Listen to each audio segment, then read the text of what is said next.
What is good, everyone? It's been a while since I've done a new episode or filmed a new episode of Brick's House of Cars, and as you can probably tell, I'm in a new space.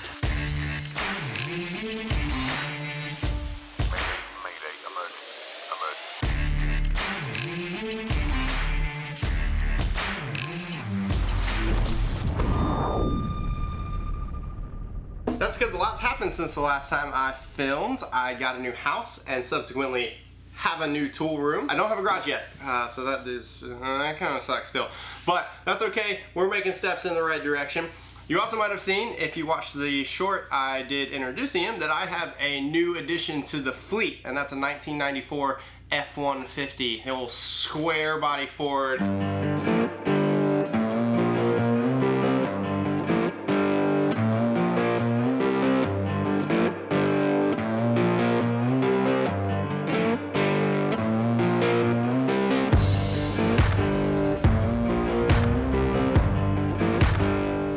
His name is Henry. Today we're going to be doing a little bit of work on Henry. Henry is going to be towing my WRX Gausta to VIR fairly soon, so we want to do a little bit of a tune-up. What does that mean? Typically it's a refresh of the vehicle's ignition and fuel systems, but we're going to do a little bit of a refresh on Henry, make sure he's in tip-top shape. Aww. Woo! Everything you need for your car. Rock all day. Usually the cars that they put on these magnets are just meh, but hell yeah. Lovely. No! Ah, didn't even get one. Ford Performance Blue. Dang, I'm missing my spark plug wires. I thought I'd gotten everything. Huh, hopefully. Just realized I jumped the gun on filming this because I don't have the spark plug wires yet, but I got everything else I need. So what we're gonna do to Henry today are spark plugs, spark plug wires when they get here, distributor cap, new rotor, new fuel filter, new air filter, yep, that's what I meant to say. What's the other stuff I got? Oil change, yeah, we're gonna do that. Let's get it. Yes, and we keep on keeping on. Speaking of Gausta, right there, hey, what's up, buddy? This is Henry, and honestly, who doesn't love a good box flare, right? It's the quintessential 90s over here. So much room for activities. Oh, that's a good thing to do with your spark plugs. We got our distributor cap right here. Each one of these leads goes out to one of the spark plugs. Time to get those bad boys out. See this, kids? That's why you replace spark plug wires. Hey there. In case you didn't notice, it's a different day. Might even be an alternate timeline. But we've got spark plug wires now, so we're gonna get these installed and we'll loop you back around to the conclusion. Anti-seize is a good idea on spark plugs. And don't use too much, of course. But that way, you don't risk them getting seized in the engine and having to replace even more stuff the next time you do this. You do not want one of these to break off in the engine, in the block, that's for sure. Comes with some dielectric compound. Nice. That's good because that was actually something I forgot to get. This is something that you want to put on the end of the spark plugs as well as the end of the posts on the distributor cap because it helps with the conductivity of electricity. Lucky for me, these all come labeled. So this short one is going to be the one that goes directly to the main power for the distributor. And then each one of these is for each spark plug, and NGK was nice enough to mark them with cylinder numbers for me. All I've got to do is match those up. I still think it's probably a good idea to just do one at a time, and when we take the distributor cap off, we'll just leave those connected and connect everything back up one at a time. But it is a super nice day. This is our new distributor cap, which you'll see is marked with a 1 right here, so this is cylinder 1. And just to be extra safe, a quick Google search, and we've got the cylinder numbers and firing order. We're a little crispy here. One of the best things about working on old American cars, you can't reach, you just climb on in.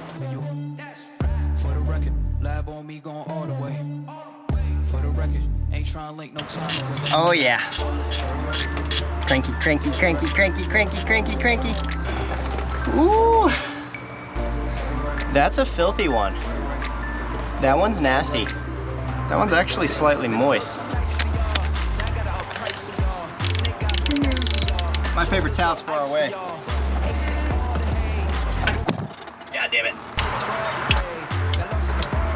Really, your best bet with spark plug changing is just a radical assortment of extensions.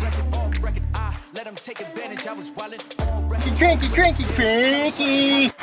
Alrighty, we've gotten all the spark plugs in, dielectric grease on all of them. Now we're going to run all these spark plug wires. Should feel a little click, and now we just do that. I don't have 8 fingers on this hand, I'm either one's holding the camera, but 8 more times. Which one are you? 5? Ooh, 5 is right down here. 6, 7, perfect. We've got the spark plug wires ran on this side. Just need to connect them once we get the distributor cap on.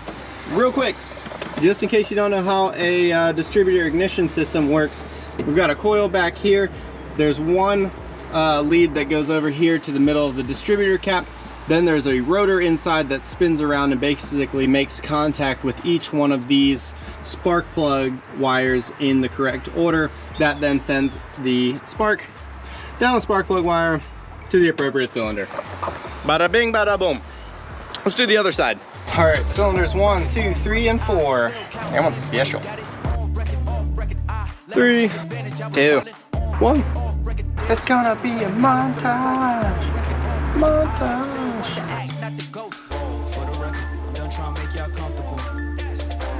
Alrighty, the last thing we're doing is actually changing out the distributor cap. There's actually just 2 little clips that hold this on. Come here, guy. You're not on there anymore. We should be able to fish this out. Disconnect that little guy. And the old cap is out. Come here, you squishy octopus. Down here we can see the rotor. So this is what spins around and triggers each one of the spark plugs. This should be able to only go on one way and come off pretty easily, which it did. There's a new one. Put that guy on. So there's actually a little notch right here it lines up with, so it's the only way it can go on. Just be careful not to turn that. I don't know if you'd actually be able to or not, but you don't want to. Don't want to throw off the timing. Now we're going to put some dielectric grease on each one of these posts. Alright, so one thing when doing this is it is important to remember that the cylinders don't fire in order. So when you're putting these back on, the distributor rotor is rotating around. It is going to go in order, so basically the numerical order is not going to be correct as you're going around. It's not going to be 1 through 8. It's going to be, actually in this case, 1, 3, 7, 2, 6, 5, 4, 8. So luckily I've got this again. That shows me the direction that the rotor is spinning and firing the cylinders, as well as the order of the cylinders, which one gets fired in which order basically. So that helps a lot. Hopefully we won't screw this up, and we'll find out for sure. Well, there it is. There's only one thing left to do. See if I got all that right. Moment of truth. Helicopters. Alrighty, moment of... Bro, what are you doing? Flying around all crazy like... Look at this guy. Right there. Like he got somewhere to be. Moment of truth.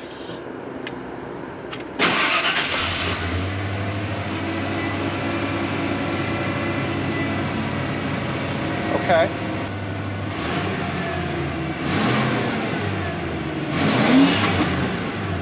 Ooh. Ooh.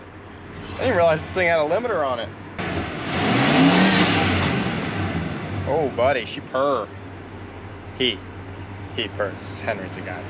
All right, now that we got that taken care of, let's transport you back to the future. No, forward to the past. Alrighty, next up, we are going to be replacing the fuel filter. Why am I going inside of the truck?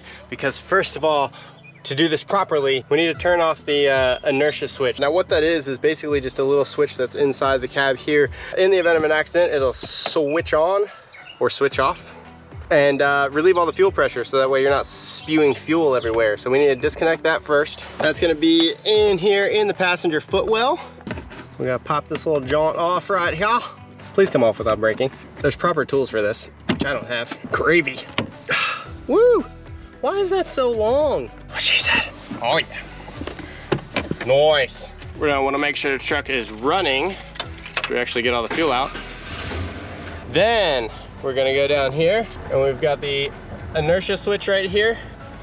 A little bit hard to see, but there is a little red tab right there that we're gonna push up with a screwdriver, and that is going to relieve the fuel pressure and the truck should die. There we go. But the reason we want to leave the truck on while we're doing that is so it actually finishes using up the rest of the fuel pressure that is in there. So then once we're done, we just push this button back down and we are good to go. The next thing you're gonna want is one of these little guys right here. This is a special fuel filter removal tool. I think Ford has specific ones of these. This is just one of the generic ones from Advanced Auto or something, but it should work. Join us today as we climb deep under the belly of the beast.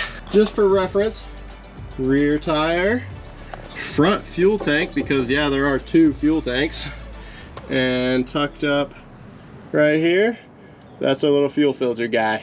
We're looking straight up at the fuel filter right now, and there's two places where we need to disconnect it, obviously. This one's pretty hard to see, but there's one on the rear right there, and there's one on the front. We'll look at this front one because it is easier to see. But basically, you just have to take this clip off, and then we'll use our tool to insert in there to pop that off. And I am expecting a little bit of fuel, but at least hopefully it's not pressurized. Clip off. You don't want to make sure you get this into your eyes as much as possible. All right, so we're just trying to insert that, expecting a little fuel to come out, probably. Yep, there we go. There's some fuel. You should definitely not do what I'm doing and wear gloves when you do this.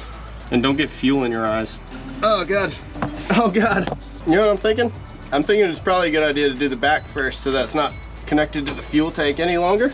So learn from my mistakes. I don't know if that was just residual that was left in the filter or if that was just like gravity feeding it from one of the tanks. All right, you know what? This is not easy to get to. Now, ah! I knew I wouldn't be able to do this without getting something in my eyes. You just, when you know, you know. And if you don't know, now you know. We're so close. Oh no. Bruh. How is this a thing that has happened? Jaunts. Ah. And we're back at square one. Ah. Square negative one. Come on, Cletus. Come on. I'm a screwdriver. All right, you know what? When I said you don't need the special tool from Ford, maybe get the special tool from Ford. Whoa. See those cat-like reflexes? My God. Freaking reflexes of a damn wild puma. Alright, it took some doing, but we got the back off. I may or may not have had to modify this tool a little bit. How much is in there? Several lots. New filter. There is a little arrow. That arrow should be pointing towards the front of the vehicle. That one on easily, nice, like it. Clip back on. This one probably gonna be harder. Find out.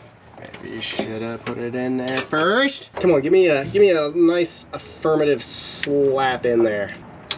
Oh, gorgeous. Fuel filter's on. All we gotta do over here is push this little red button back down. Let's see if we got any fuel shooting anywhere.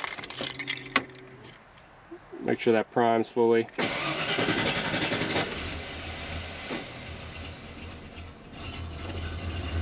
There we go.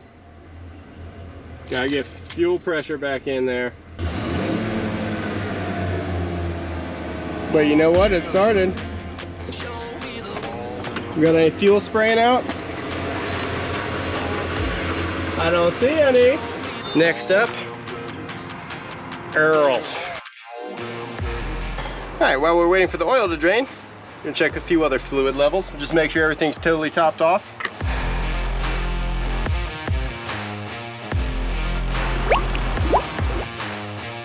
Don't forget to fill your blinker fluid. Hello, Clarice. Do you remember the names, Clarice?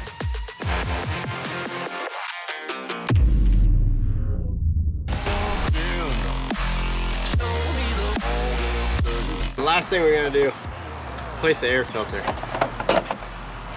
Hopefully this is the easiest thing we do today.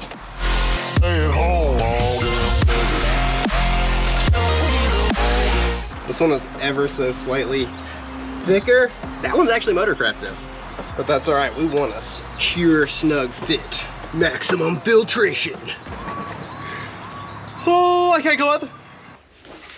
Right, so that does it for Henry as far as getting him tuned up. We've replaced the fuel filter, air filter, spark plug wires, distributor cap and rotor, give him a fresh oil change, topped off all his fluids. The last thing I am gonna do once I get some more fuel is put this gum out all-in-one fuel treatment. So that's gonna clean out the injectors as well as improve fuel economy, maximize performance, superior deposit removal, reduces emissions, protects and lubricates. So once we get more fuel, we're gonna put that in. That's gonna finish up our tune-up and we're all set. Bye-bye.